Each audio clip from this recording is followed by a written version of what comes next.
like-minded people and worship and praise Him. So He cleansed the temple when they were doing these things, and He had made these people mad, and it really showed where their heart was when they began to plot and scheme how they would kill Him. And we saw many times that they asked Him questions that they thought surely they would trap Him and get Him in trouble with the Roman government or get Him in trouble with the people. But every time He was able to answer any question they asked Him, or He can ask them a question that would silence them. And so Jesus comes to a place. Last week we saw He asked them a question that they could not answer. How can David call Jesus the Messiah his son, yet the Messiah came after Him? Well, we saw that the Messiah was also before Him. He is God come in the flesh. So He said, beware. There in verse 38, He talked about beware of the scribes. Why beware of them? He wanted the people to beware of them because they walked around in flowing robes. Now, there's a difference in the kind of robe that the common people wore back in these days. Of course, they didn't have all the ability we have now to make pants and all those things. So they mostly wore robes, just something that would fit over the shoulders and come down. And there was made out of material, most of them, that they could work in. Whether they had to roof a house or whatever they had to do, they could do that without being exposed. But these scribes walked around in these flowing robes. You might kind of think of a silky nightgown. They wanted to walk around in and strut their stuff and show that they were somebody special. And they wanted the front seats. They wanted the big chair to sit down in. They always wanted a place prepared for them when they come in so they could sit in the prominent places wherever they went, whether it was at the church house or they went to eat or wherever it was. They wanted to be seen, and they wanted everybody to know how important they were. And this didn't sit well with Jesus. He said they would take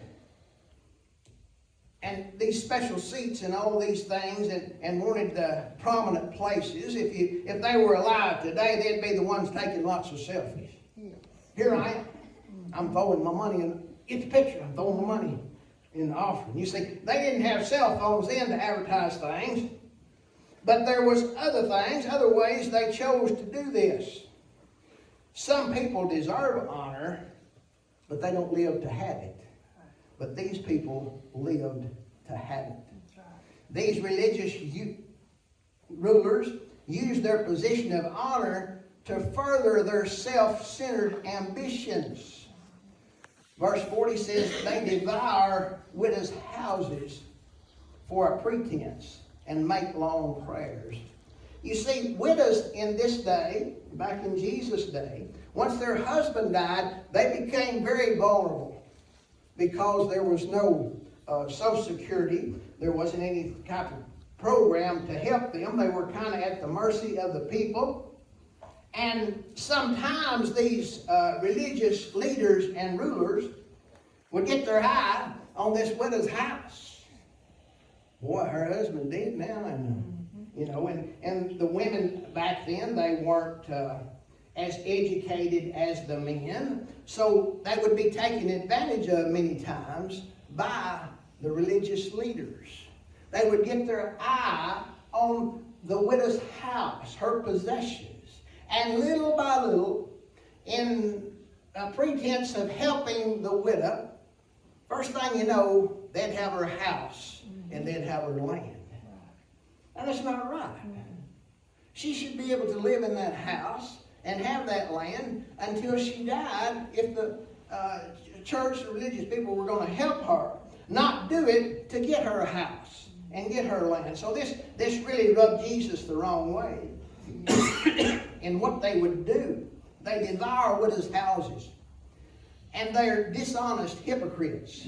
Their religious prayers were full of love, not full of love, but had length and language. You see, they prayed to be heard.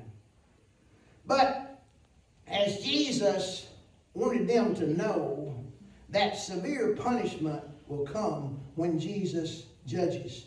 He said there in verse 40, who devour widows' houses for a pretense and make long prayers, they will receive the greater condemnation. We know in the book of James it says, kind of think about it, it's my paraphrase, about becoming a teacher, because you'll be held to a higher standard.